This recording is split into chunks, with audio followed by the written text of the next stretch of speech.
باب الرجل يصلي الصلوات بوضوء واحد۔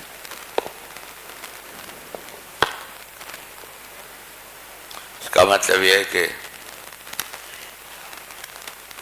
ہر دفعہ قیام الصلاۃ کے لیے وضو ضروری نہیں ہے، جیسا کہ نص سے قرآن سے تو یہ معلوم ہوتا ہے اذا قمتم للصلاۃ فاغسلوا، لیکن جمہور کا اس بات پر اتفاق ہے کہ یہاں اذا قمتم الى الصلاۃ وانتم محدثون فاغسلوا وجوہکم۔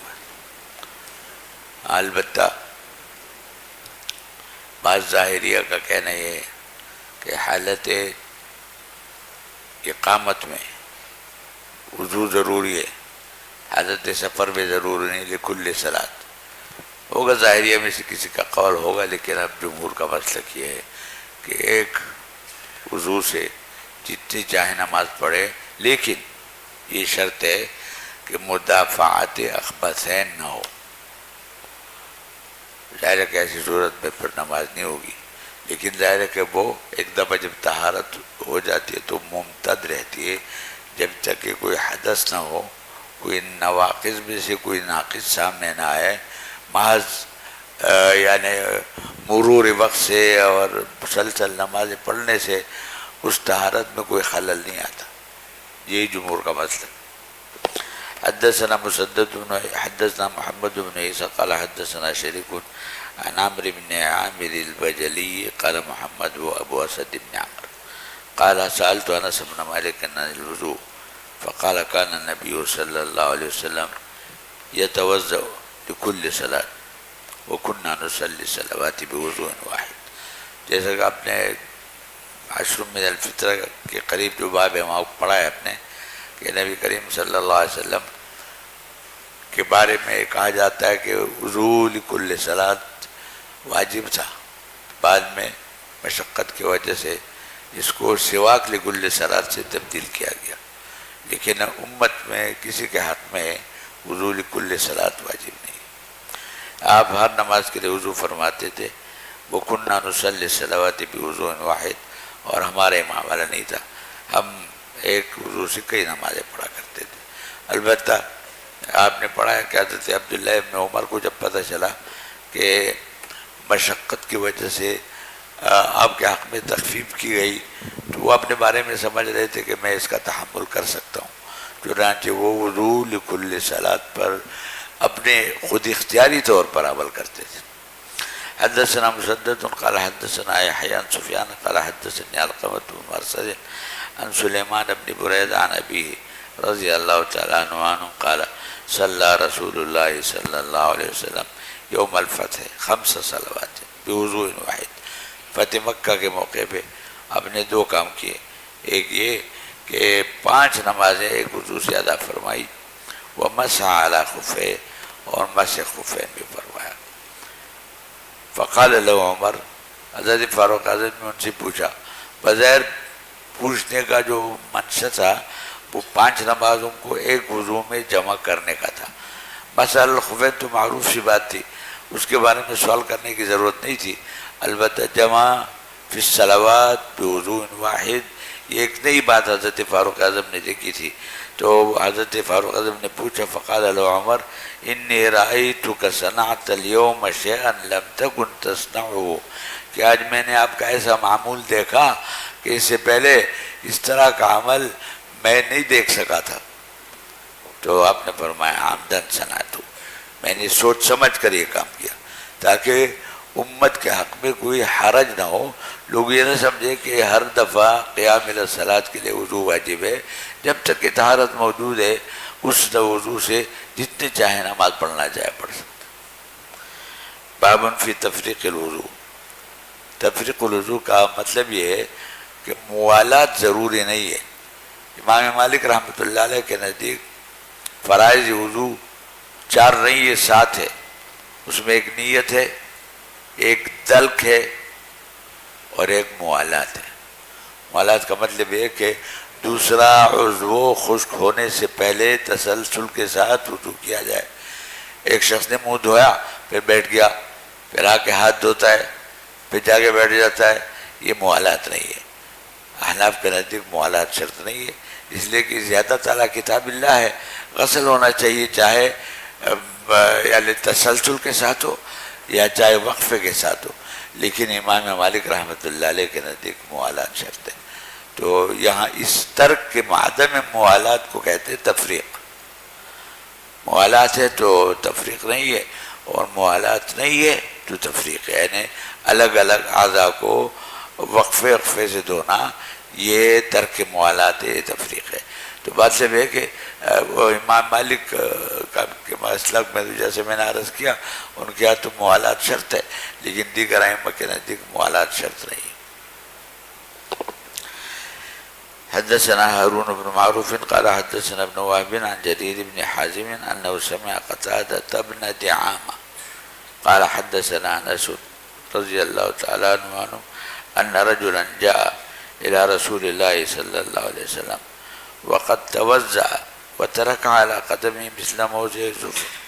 کہتے ہیں ایک صاحب آپ کی خدمت میں حاضر ہوئے، وضو کر کے آئے تھے، لیکن ایسا لگ رہا تھا کہ ان کے پاؤں میں ایک ناخن کے برابر جگہ چمک رہی ہے اور وہاں پانی نہیں پہنچا، موضع ظفر، ناخن کے بقدر۔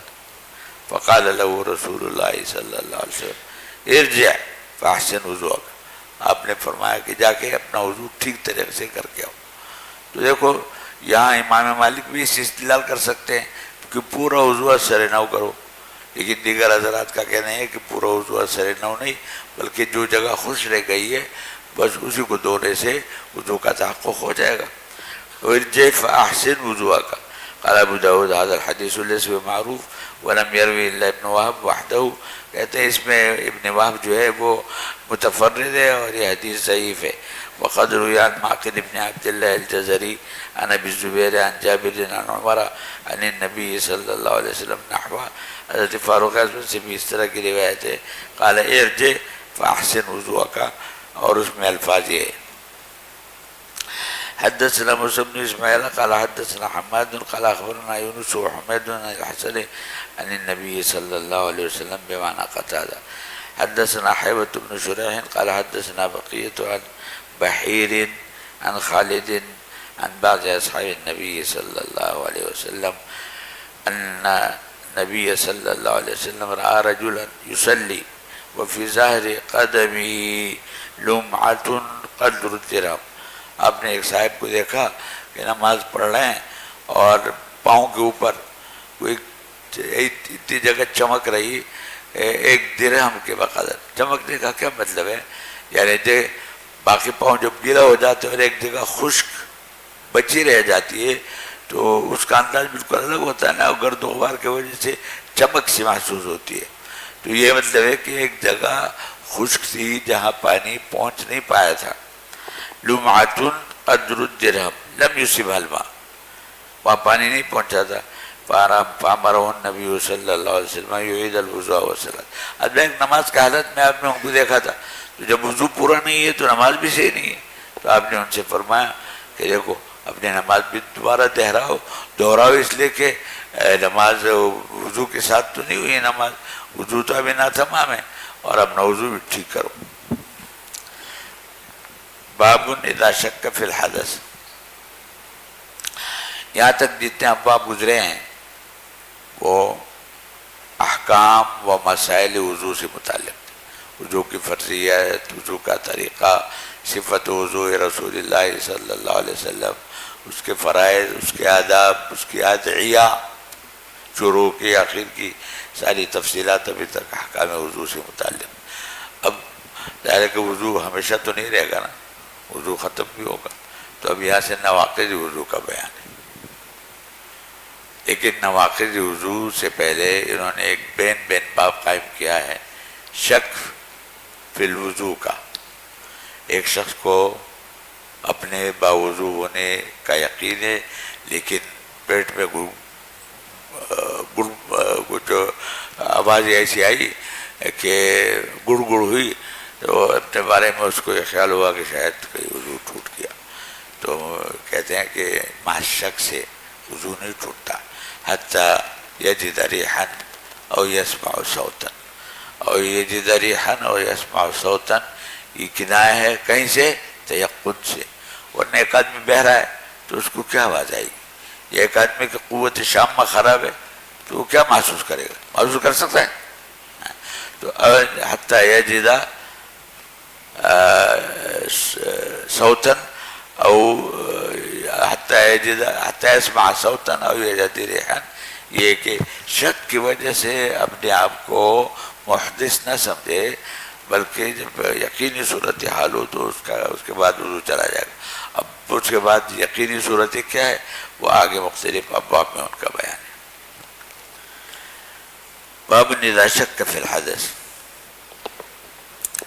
حدثنا قتيبة بن سعيد ومحمد بن أحمد بن أبي خلف قال حدثنا سفيان عن الزهري عن سعيد بن المسيب وعباد بن تميم عن عمه شكي إلى النبي صلی اللہ علیہ وسلم الرجل، آپ سے ایک آدمی کے بارے میں پوچھا گیا، شکایت کی گئی، سوال کیا گیا، یا الرجل جو شکیہ کا نائب فاعل ہے، آپ سے ایک آدمی کے بارے میں شکایت کی گئی کہ اگر ایک آدمی ایسا ہے کہ جس کو یہ وہم ہوا کہ کہیں میرا وضو ٹوٹ تو نہیں گیا تو اس کا کیا حکم ہے؟ یعنی اس کو اپنے آپ کو باوضو سمجھنا چاہیے یا محدث سمجھنا چاہیے؟ شکیہ الی النبی صلی اللہ علیہ وسلم الرجل یجد الشیء فی الصلاۃ، نماز میں اپنے اندر کچھ تغیر محسوس کرتا ہے، حتی یخیل الیہ، یہاں تک کہ اس کو طرح طرح کے خیالات آنے لگتے، خیال یہ بھی آتا ہے کہ شاید میرا وضو نہیں رہا۔ فقال لا ينفتل، آپ نے فرمایا کہ اس کو نماز سے نکلنا نہیں چاہیے۔ امام مالک رحمۃ اللہ علیہ کا مسلک یہ ہے، ویسے تو جمہور کا مسلک یہ ہے کہ شک کی وجہ سے اپنے آپ کو محدث نہ سمجھے، لیکن امام مالک رحمۃ اللہ علیہ کا مسلک یہ ہے کہ اگر خارجی صلاۃ ہے تو وضو کرے، اور داخلی صلاۃ شک ہوا تو اپنے آپ کو محدث نہ سمجھے۔ یہاں فی الصلاۃ کی قید ہے نا، تو اس حدیث کو امام مالک رحمۃ اللہ علیہ نے اپنا مستدل بنایا۔ یہ فرمایا کہ شکی الی النبی صلی اللہ علیہ وسلم الرجل یجد الشیء فی الصلاۃ حتی یخیل الیہ، یہاں تک کہ اس کو خیال آنے لگتا ہے، کہیں کا خیال کہ میرا وضو نہیں رہا۔ فرمایا فقال لا ينفتل، اس کو لوٹنا نہیں چاہیے، یعنی نماز سے نکلنا نہیں چاہیے، حتی یسمع صوتا او یجد ریحا، جب تک کہ اس کو ناقض ہونے کا یقین نہ ہو، خروج ریح کا جب تک یقین نہ ہو، اس وقت تک وہ اپنے آپ کو محدث نہ سمجھے، اپنی نماز پوری کرے، جاری رکھے۔ حدثنا موسى بن اسماعيل قال حدثنا حماد قال اخبرنا سهيل بن ابي صالح عن ابي هريره رضي الله تعالى عنه ان رسول الله صلى الله عليه وسلم قال اذا كان احدكم في الصلاه فوجد حركه في دبره، ایک آدمی نماز شروع کی اور اس کو اپنے پچھلے حصے میں کوئی ایسا تغیر محسوس ہوا، اور تغیر محسوس ہونے کے بعد اب وہ یعنی شش و پنج میں پڑ گیا، احدث ام او لم یحدث، شش و پنج میں پڑ گیا، تردد میں پڑ گیا کہ میں محدث ہوں یا محدث نہیں ہوں، یعنی مجھے حدث لاحق ہو گیا یا بدستور میری طہارت ہے اور میرا وضو باقی ہے، حدث لاحق نہیں ہوا، اس تغیر کی وجہ سے وہ شش و پنج میں پڑ گیا، احدث او لم یحدث، فاشکل علیہ، غرض یہ کہ وہ گڑبڑا گیا، فلا ینصرف، فرمایا کہ نہیں اس کو نماز چھوڑنی نہیں چاہیے، نماز سے لوٹنا نہیں چاہیے جب تک کہ یقین نہ ہو، مع شک کی وجہ سے اپنے آپ کو محدث نہ سمجھے، فلا ینصرف حتی یسمع صوتا او یجد ریحا، جیسے میں نے بتایا نا کہ یہ کنایہ ہے تیقن سے، نفس الامر میں سماع صوت اور وجدان روح کا تحقق ضروری نہیں آ رہے کے حق میں۔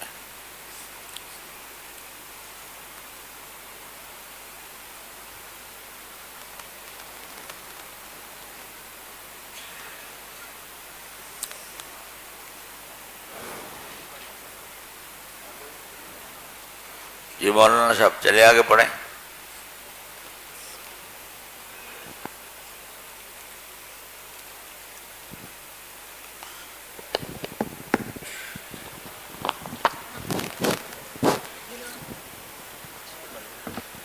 باب الوضوء من القبلة.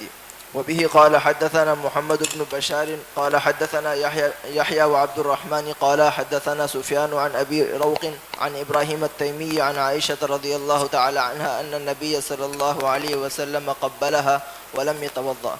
قال أبو داود هو مرسل وإبراهيم التيمي لم يسمع من عائشة شيئا. قال أبو داود كذا رواه الفريابي وغيره. وبه قال حدثنا عثمان بن أبي شيبة قال حدثنا وكيع قال حدثنا الأعمش عن حبيب عن عروة عن عائشة رضي الله تعالى عنها أن النبي صلى الله عليه وسلم قبل امرأة من نسائه ثم خرج إلى الصلاة ولم يتوضأ. قال عروة فقلت لها من هي إلا أنت فضحكت. قال أبو داود هكذا رواه زائدة وعبد الحميد الحماني عن سليمان الأعمشي.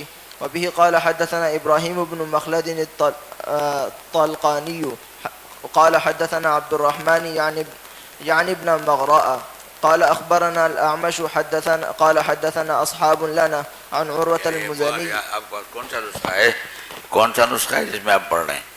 گڑبڑ ہے، چلو پڑھو جی. قال حدثنا أصحاب لنا عن عروة المزني عن عائشة رضي الله تعالى عنها بهذا الحديث. وبه قال أبو داود قال يحيى بن سعيد القطان لرجل احكي عني أن هذين يعني حديث الأعمش هذا عن حبيب وحديثه بهذا الإسناد في المستحاضة أنها تتوضأ لكل صلاة. قال يحيى احكي عني أنهما شبه لا شيء. قال أبو داود وروي عن الثوري قال ما حدثنا حبيب أنه قال ما حدثنا حبيب إلا عن عروة المزني يعني لم يحدثهم عن عروة بن الزبير بشيء. قال أبو داود وقد روى حمزة الزيات عن حبيب عن عروة بن الزبير عن عائشة رضي الله تعالى عنها حديثا صحيحا. باب في الوضوء من مس الذكر.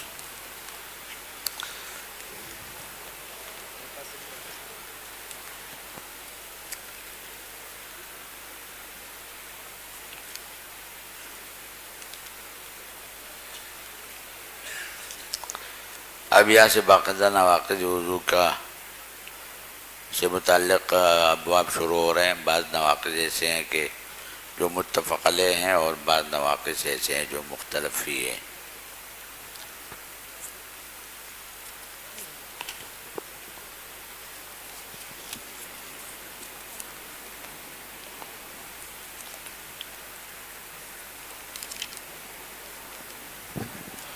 باب الوضوء من القبلة.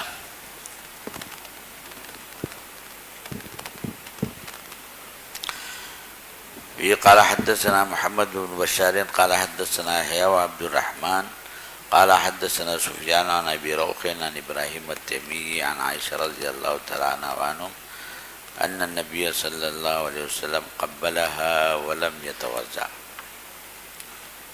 اس مسئلے کا عنوان یہ ہے کہ مس مرأہ ناقض وضو ہے یا نہیں ہے. مسئلہ معرکۃ الآراء ہے اور مختلف ہی ہے. حضرات حنفیہ کا کہنا یہ ہے اور امام احمد بن حنبل کی بھی ایک روایت اسی طرح کی ہے کہ مس مرأہ کسی بھی شکل میں ہو، بشہوت ہو، بدون شہوت ہو، بحائل ہو، بدون حائل ہو، اجنبیہ ہو، صغیرہ ہو، کبیرہ ہو، ناقض وضو نہیں ہے. البتہ اگر مباشرت فاحشہ کی شکل ہے تو وہ ناقض ہے. احناف کا یہ مسلک ہے. امام شافعی کا مسلک مطلقاً ناقض ہونے کا ہے کہ مس مرأہ مطلقاً ناقض ہے. صغیرہ ہو، کبیرہ ہو، محارم میں سے ہو، اجنبیات میں سے ہو، بشہوت ہو، لا بشہوت ہو، حتی لو لطمها انتقض وضوء. یہ عجیب ہے. البتہ ایک شرط ہے کہ بدون حائل ہو، بدون حائل.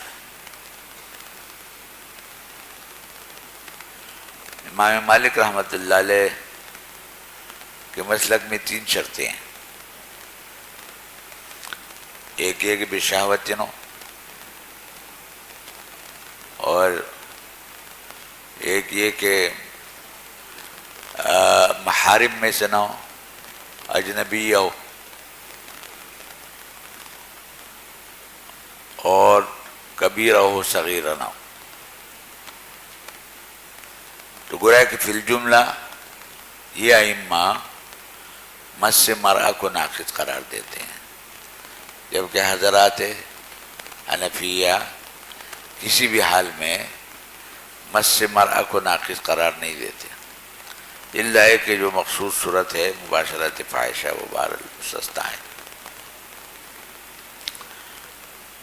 ان حضرات کے پاس کوئی حدیث کی کوئی دلیل نہیں ہے، کوئی نص نہیں ہے کہ کسی حدیث سے انہوں نے استدلال کیا ہو. کوئی روایت ایسی نہیں ہے کتب حدیث میں جس سے ایسا معلوم ہوتا ہو کہ مس مرأہ کے بعد وضو ہے. کوئی روایت ایسی نہیں. ان کا استدلال نص قرآنی سے اَوْ لَامَسْتُمُ النِّسَاءَ فَلَمْ تَجِدُوا مَاءً فَتَيَمَّمُوا صَعِيدًا طَيِّبًا. وہ فرماتے کہ لامستم النساء میں قرات لمستم کی بھی ہے، لہذا یہ بھی موجبات وضو میں سے ہیں. او جاء احد منکم من الغائط او لامستم النساء فلم تجدوا ماء فتیمموا صعیدا طیبا. کہتے ہیں لمستم کی بھی ایک قرات ہے، لہذا لمس جو ہے مس کے معنی میں، تو اس سے مس سے مرأہ کے ناقص ہونے پر ان کا استدلال.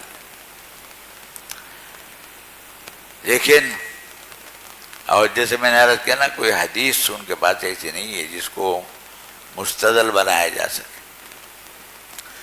حضرات حنفیہ کے پاس بہت سارے دلائل ہیں احادیث کی. ان میں سے ایک دلیل یہ ہے کہ کیا فرمایا کہ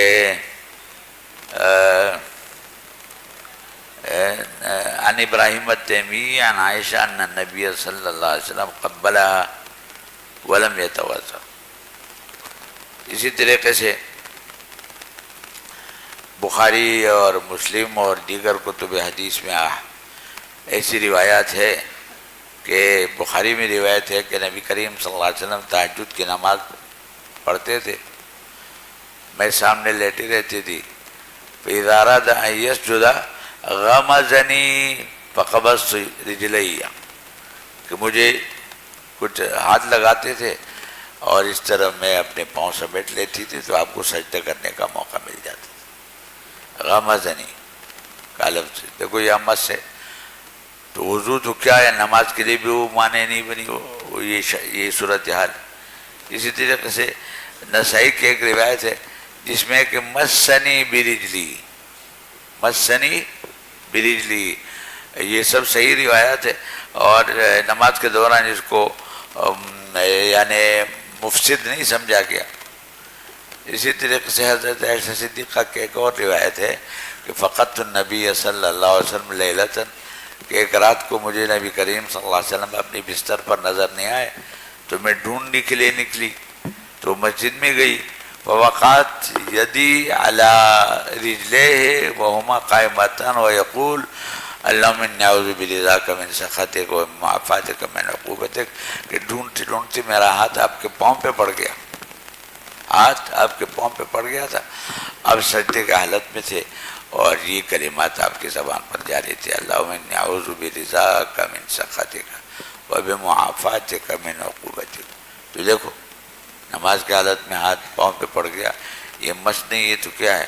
لیکن نبی کریم صلی اللہ علیہ وسلم کی نماز میں کوئی کسی قسم کا کوئی نقص نہیں آیا.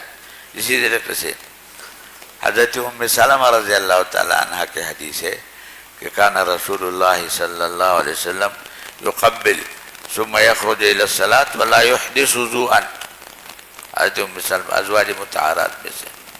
اس طرح کے بہت سارے حدیث ہے جو اس بات پر دلالت کرتی ہے کہ مس مرآ ناقض نہیں ہے، تقبیل ناقض نہیں ہے۔ جہاں تک آیت قرآنیہ کا تعلق ہے اور لامستم النساء، تو یہ جو لامستم باب مفعلہ کا صیغہ ہے یہ مشارکت پر دلالت کرتا ہے، اور مشارکت جماع یا مباشرت فاحشہ میں ہو سکتی ہے، اس کے علاوہ مشارکت کی کوئی شکل نہیں ہے۔ اور بتانا یہ ہے کہ تیمم جو ہے نا نائب عن الوضو بھی ہے اور نائب عن الغسل بھی ہے۔ او جاء احد منکم من الغائط، یہ حدث اصغر ہے۔ او لامستم النساء، اگر یہ لمس کے معنی بھی لیا جائے، مس سے مرأہ کو ناقص قرار دیا جائے، تو دونوں صورتیں حدث اصغر کے بنیں گی، حدث اکبر کا کوئی حکم نہیں ہوگا، جبکہ یہاں تیمم کو حدث اصغر کے لیے بھی طہارت کا ذریعہ قرار دیا گیا ہے اور حدث اکبر کے لیے، یعنی تیمم نائب عن الوضو بھی ہے اور نائب عن الغسل بھی ہے۔ اس کا تقاضا یہ ہے کہ لامستم کو مباشرت فاحشہ جماع کے معنی میں لیا جائے، لمس کے معنی میں نہ لیا جائے، مس کے معنی میں نہ لیا جائے۔ اور پھر حضرت ابن عباس نے لمستم کو جامعتم کے معنی میں لیا ہے، مفسر قرآن حضرت ابن عباس کہ وہ کہتے ہیں کہ یہاں لمستم جو ہے نا جامعتم کے معنی میں ہے، لہذا حدث اکبر کا ذکر ہے، حدث اصغر کا ذکر نہیں۔ انہوں نے دلیل بھی دی کہ قرآن کریم کی ایک اور جگہ میں مجرد کا صیغہ ہے، وَإِن طَلَّقْتُمُوهُنَّ مِن قَبْلِ أَن تَمَسُّوهُنَّ، یہ دیکھو مس مجرد کا صیغہ ہے، یہاں جماع کے معنی میں ہے۔ تو اسی طریقے سے لامستم ہو یا لمستم ہو، دونوں صورتوں میں جماع کے معنی میں ہے، اور اس آیت میں بتانا یہ ہے کہ تیمم جو ہے یہ دونوں طرف سے کافی ہو جاتا ہے، حدث اصغر کی طرف سے بھی اور حدث اکبر کی طرف سے بھی۔ تو اس لیے آیت جب حضرت ابن عباس کی تفسیر بھی ہے اور آیت کا حیات قضائیہ بھی اس بات پر دلالت کرتی ہے، سیاق و سباق کا بھی تقاضا ہے، تو اس لیے آیت سے تو استدلال مجروح ہو گیا۔ یعنی کوئی عبارت النص کے طور پر اگر کوئی بات ہوتی تو الگ بات ہے، عبارت النص کے طور پر تو کوئی بات نہیں، محتمل ہے، اور محتمل جہاں وہ ہے وہاں اور بھی محتملات ہے۔ تو اس لیے ان حدیث کا تقاضا ہے ان کی روشنی میں کہ لامستم کو لمستم کے معنی میں یعنی مس بلیت کے معنی میں نہ لیا جائے بلکہ جماع کے معنی میں لیا جائے، اس لیے کہ اتنے حدیث صحیح ہے جو تقبیل اور مس مرآ کے غیر ناقض ہونے پر صریح ہے۔ تو اس وجہ سے احناف کا مسلک یہ ہے کہ مس مرآ بالکل ناقض وضو نہیں ہے۔ یہ جو حدیث ہے اس پر اب امام ابو داؤد نے کچھ اشکالات کیے ہیں، امام ترمذی میں بھی یہی حدیث ہے، ترمذی میں اور امام ترمذی نے بھی کلام کیا ہے، ابو داؤد کا بھی حوالہ ہے۔ تو اب یہ اس حدیث کے بارے میں دیکھو یہ تفسیر ہے۔ قال ابو داؤد، امام ترمذی نے امام ابو داؤد جس پر یہ کلام کر رہے ہیں وہ مرسل، یہ حدیث قابل استدلال نہیں، لیکن کس کی مستدل ہے؟ ان حضرات کی جو مس سے مرأہ کو ناقض نہیں کہتے، ان کی دلیل ہے نا، تو یہ اس پر اعتراض کر رہے ہیں کہ یہ حدیث مرسل ہے۔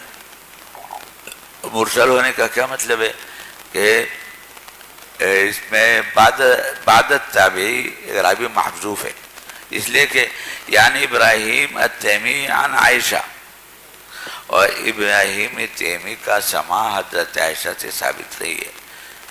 تو یعنی جب بعد تابعی کوئی روایت کوئی راوی حذف ہو جاتا ہے تو اس حدیث کو کیا کہتے ہیں؟ مرسل، اور مرسل جو ہے وہ منقطع کے حکم میں ایک اشکال تو یہ ہے۔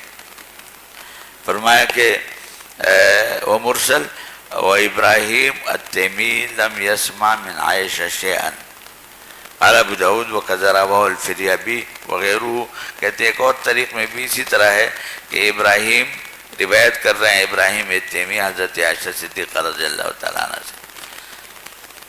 یہ جو اشکال ہے تو اس اشکال کا جواب حضرات حنفیہ نے یہ دیا ہے کہ بات دراصل یہ کہ ہر مرسل ساقط الاستدلال نہیں ہوتا.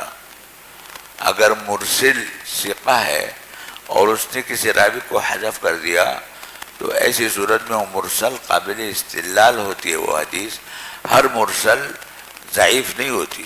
اس کا دار و مدار ہے مرسل پر کہ مرسل کس حیثیت کے ہیں.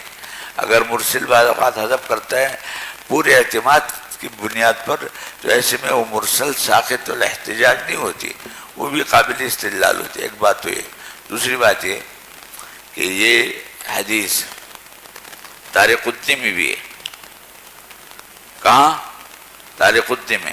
اور تاریخ قطنی میں جو اس کا طریق ہے اس میں مرسل بھی نہیں.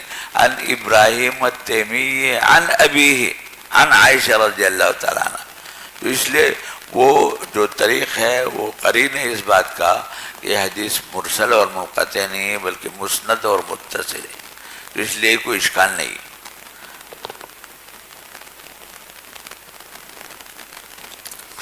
ابراہیم التیمی لم يسمع من عائشہ شيئا. قال ابو داود وكذا رواه الفريابي وغيره. اسی طرح کی ایک اور حدیث ہے حدثنا عثمان بن ابی شیبہ قال حدثنا وکیع قال حدثنا عمش عن حبیب عن عروہ عن عائشہ. پہلے حدیث تو ابراہیم التیمی عن عائشہ ہے اور اس پر یہ اشکال ہوا مرسل ہونے کا, اور یہ دوسری حدیث عروہ عن عائشہ ہے. عن عروہ عن عائشہ ان النبی صلی اللہ علیہ وسلم قبل امرأة من نسائه ثم خرج الى الصلاة ولم يتوضأ. کہ آپ نے تقبیل فرمائی من نسائه کو مشخص نہیں کیا حضرت عائشہ نے. ثم خرج الى الصلاة پھر نماز کے لیے آپ تشریف لے گئے. ولم يتوضأ اور وضو نہیں فرمایا. قال عروہ, یا عروہ فرماتے ہیں کہ جب اما جان نے یہ بات کہی کہ قبل امرأة من نسائه ثم خرج الى الصلاة, تو میں نے کہا کہ فقلت لها من هي الا انت, کہ شاید آپ ہی کا معاملہ ہے. فضحکت, تو وہ مسکرائی. یہ حدیث ہے. قال ابو داود هكذا رواه زائدہ وعبد الحمید حمانی عن الاعمش, کہ یہ زائدہ نے بھی روایت کیا اور اس میں بھی اعمش کا واسطہ ہے. یہاں یہ دیکھو یہ حدیث بھی حضرات حنفیہ کی مستدل ہے. اس پر آگے امام ابو داود اشکال کر رہے ہیں کہ یہاں جو عروہ ہے نا وہ عروہ ابن الزبیر نہیں ہے, عروہ ابن اسما نہیں ہے, بلکہ عروہ المزنی ہے. کون ہے؟ پہلی روایت پر تو اشکال تھا کہ وہاں مرسل ہے ابراہیم التیمی لم یسمع من عائشہ, اور یہ بالکل صریح ہے یہ روایت. لیکن اس پر اشکال یہ ہے کہ اس حدیث کا دار و مدار عروہ پر ہے. عروہ سے یہاں مراد عروہ ابن الزبیر نہیں. عروہ ابن الزبیر تو حضرت عائشہ کے بھانجے ہیں, ابن الاخت حضرت اسماء کے بیٹے ہیں. لیکن یہاں عروہ مزنی ہے. اس کے کچھ قرائن پیش کیے امام ابو داود. عروہ مزنی ہے اور عروہ مزنی مجہول ہے. کیا ہے؟ مجہول. تو جب راوی مجہول کا واسطہ آ جاتا ہے کسی روایت میں تو وہ روایت قابل استدلال نہیں رہتی. لہذا اس حدیث سے مس سے مرآ کے غیر ناقص ہونے پر استدلال کرنا صحیح نہیں. پہلے حدیث کو بھی مجروح کر دیا اور اس حدیث کو بھی مجروح کر دیا. پہلے حدیث کا تو میں نے جواب عرض کر دیا کہ وہاں اگرچہ اس طریق میں انقطاع ہے لیکن ایک اور کتاب میں یہ طریق موجود ہے, اس میں عن ابراہیم التیمی عن ابی کی تصریح ہے. تو گویا کہ وہ قرینہ ہے اس بات کا کہ یہ منقطع نہیں ہے, مرسل نہیں, بلکہ متصل اور مرفوع ہے. اب اس پر اشکال آگے کر رہے ہیں. دیکھو حدثنا ابراہیم بن مخلد طالقانی قال حدثنا عبد الرحمن بن مغرا قال حدثنا عمش قال حدثنا اصحاب لنا عن عروہ المزنی عن عائشہ بهذا الحدیث. دیکھو اس طریق میں عبد الرحمن بن مغرا کا طریق ہے اس میں یہ حدیث مذکور ہے، اور یہ حدیث جو ہے نا مذکور ہے، اور اس میں عروہ مطلق نہیں ہے بلکہ عروہ مشخص ہے. کیا ہے اس میں؟ عروہ المزنی. کہاں چلا گیا یار؟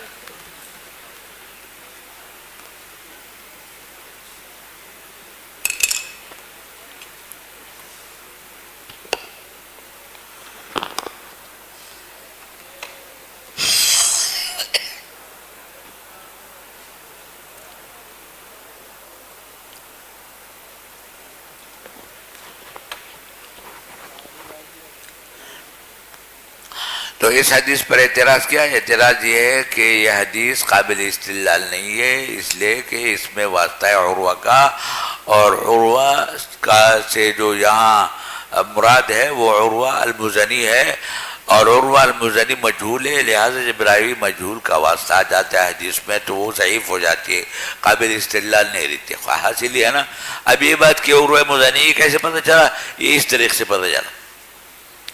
عبد الرحمن بن مغرہ نے اس حدیث کو نقل کیا ہے، اور عروہ کو مطلقاً ذکر نہیں کیا بلکہ عروہ کی صفت ذکر کی، عروہ المزنی. تو معلوم ہوا کہ عروہ مزنی ہے، اور عروہ مزنی مجہول ہے، لہذا ان کی وجہ سے یہ روایت مخدوش ہو گئی، قابل استدلال نہیں رہی. تو دو روایتی تھی، دونوں کو امام ابو داؤد رحمۃ اللہ علیہ نے مجروح بنا دیا. یہ جو حدیث نقل کی ہے نا، اسی بات کو بیان کرنے کے لیے نقل کی ہے کہ عبد الرحمن بن مغرہ نے یہاں عروہ کو مشخص کیا ہے المزنی سے، تو اس لیے ہمارا دعویٰ ثابت ہو گیا کہ عروہ جو عروہ ہے عروہ مزنی ہے، عروہ مجہول ہے، لہذا راوی مجہول کا جب واسطہ آ جاتا ہے حدیث میں تو حدیث ضعیف ہو جاتی ہے، قابل استدلال نہیں رہتی. آگے مزید اسی کا بیان ہے. قال ابو داؤد قال یحییٰ بن سعید القطان لرجل، مشہور محدث ہے یحییٰ بن سعید القطان، کہتے کسی آدمی سے انہوں نے فرمایا، کیا فرمایا؟ احکی عنی ان هذین، یعنی حدیث العامش هذا عن حبیب وحدیثه بهذا الاسناد في المستحاضة أنها تتوضأ لكل صلاة. قال يحيى احکی عنی انهما شبه لا شيء. سعید القطان نے کسی سے کہا، اور ظاہر کسی صاحب علم سے کہا ہوگا، چلتے رہا کسی آدمی سے تو نہیں کہا ہوگا، علمی بات ہے. کہتے ہیں سعید قطان نے کسی سے کہا کہ میری طرف سے یہ بات نقل کرو سب جگہ کہ یہ دو حدیثی جو ہے نا یہ بالکل کچھ نہیں ہے، لا شے ہے، لہٰذا ان کو مستدل بنانا صحیح نہیں. کون سے دو حدیث ہے؟ ایک تو یہ اس میں حبیب کا واسطہ ہے عن عروہ، اور دوسری حدیث کہتے ہیں کہ اسی سند کے ساتھ مستحاضہ میں اسی سند کے ساتھ ہے. دونوں کا حوالہ دے کر یہ انہوں نے سعید یحییٰ بن سعید القطان نے فرمایا کہ یہ شبہ لا شے ہے.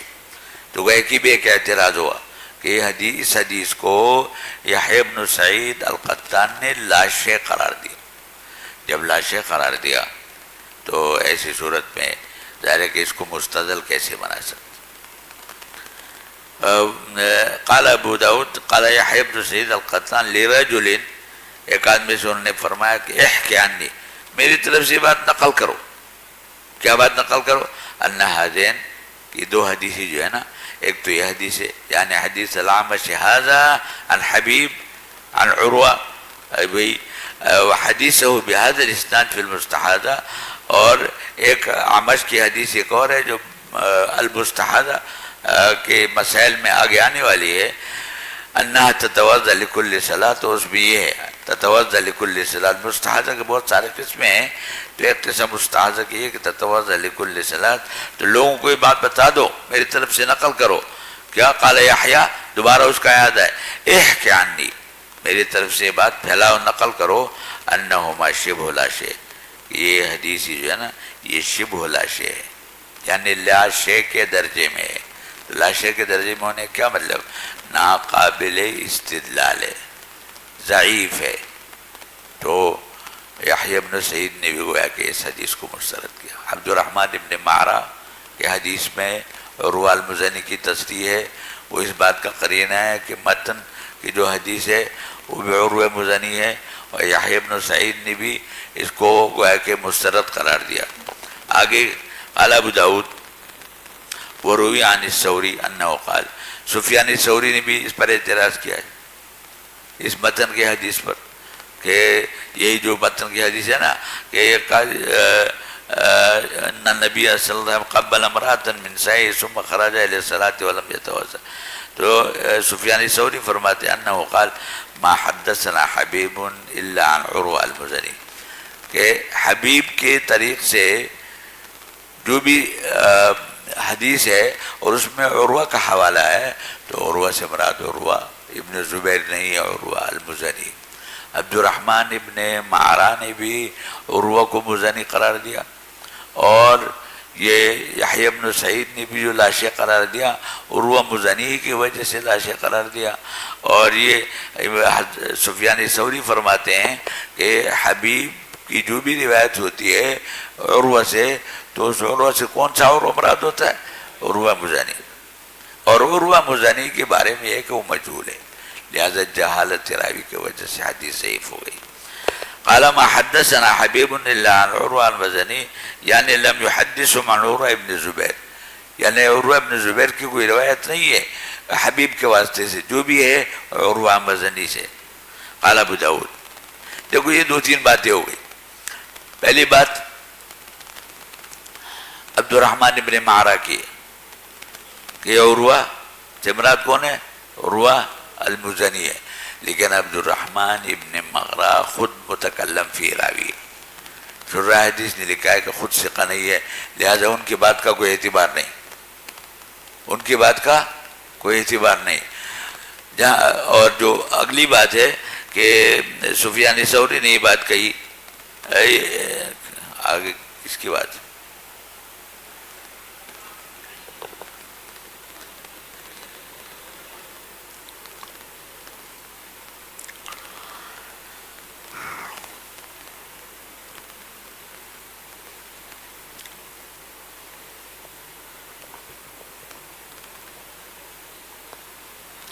کیوں گر رہا ہے بار بار یار؟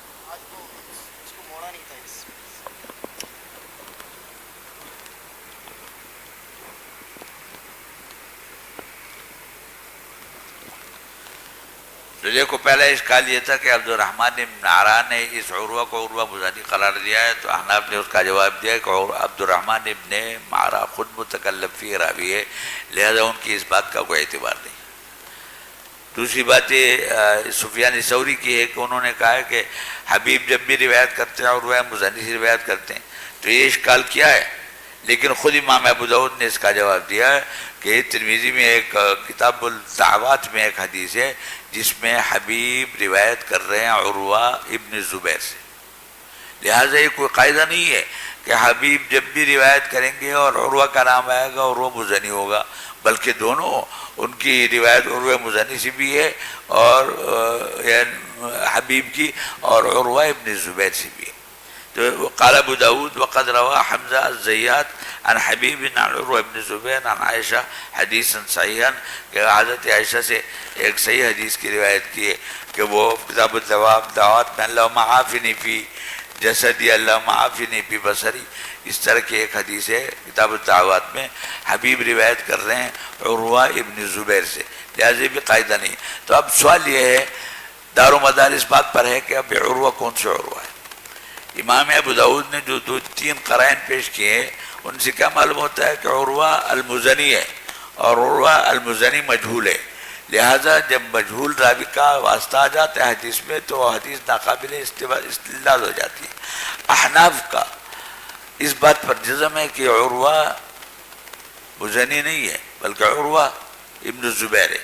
سب سے پہلی بات تو یہ ہے کہ ابن ماجہ میں یہ حدیث موجود ہے اور وہاں عروہ مطلق نہیں ہے بلکہ عروہ ابن الزبیر ہے، ایک بات۔ دوسری بات یہ کہ مسند احمد میں اور تاریخ قطری میں بھی روایت موجود ہے، اور ایک جگہ عروہ ابن اسما ہے اور ایک جگہ عروہ ابن الزبیر ہے، تو عروہ ابن زبیر اور عروہ ابن اسما تو ایک ہی چیز ہے نا، یعنی وہاں ان کی جو نسبت بیان کی گئی ہے، نسب بیان کیا گیا ہے عروہ ابن اسما یا عروہ ابن الزبیر، لہذا گویا کہ عروہ المزنی کی نفی ہو گئی، دارقطنی اور مسند احمد کی روایت میں ہے. اسی طریقے سے دیکھو یہ محدثین نے قاعدہ لکھا ہے کہ روات میں جو معروف ہوتے ہیں نا تو فرد کامل کی طرف عبداللہ اگر آ جائے قال عبداللہ روا عبداللہ تو عبادلہ تو بہت ہے، لیکن عبداللہ سے مراد ہوتا ہے عبداللہ ابن مسعود. تو عروہ مطلق جب بولا جاتا ہے تو وہ عروہ مراد ہوتے ہیں جو معروف ہے. اور معروف کون سے عروہ ہے؟ عروہ ابن زبیر.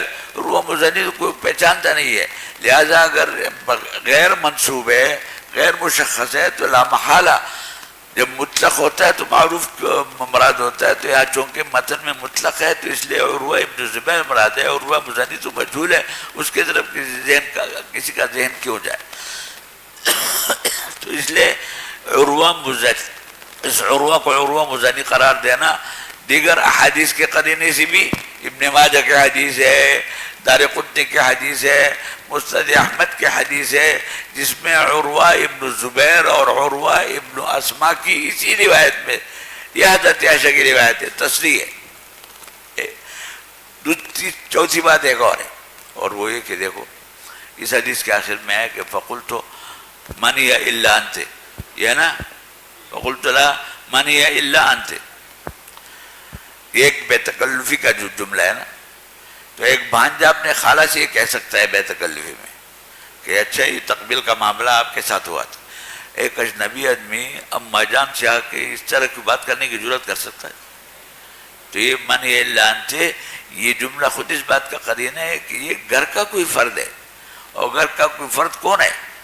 عروہ ابن زبیر.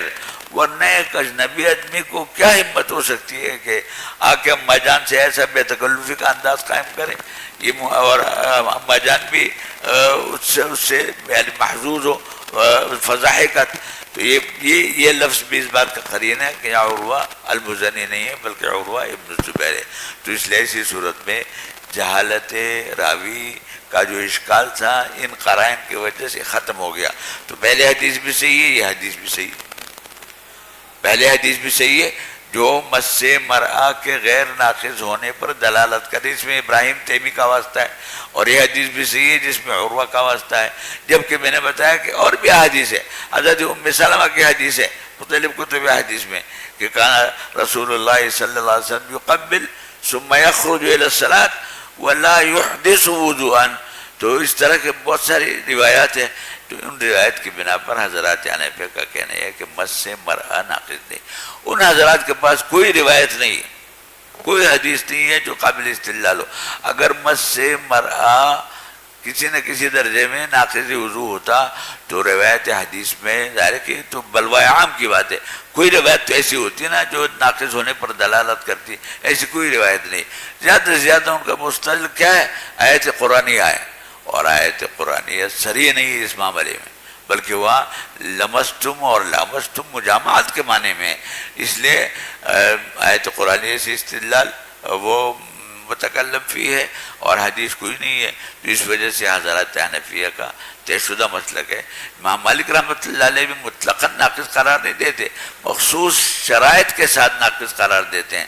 زیادہ عموم جو ہے وہ امام شافعی کے مسلک پر ہے کہ مسلک میں ہے کہ سوائے اس کے ایک شرط ہے کہ وہ بس بحائل نہ ہو، بدون الحائل ہو. باقی صغیرہ کبیرہ اجنبی محارم کوئی قید نہیں ہے، لیکن کوئی دلیل نہیں ہے.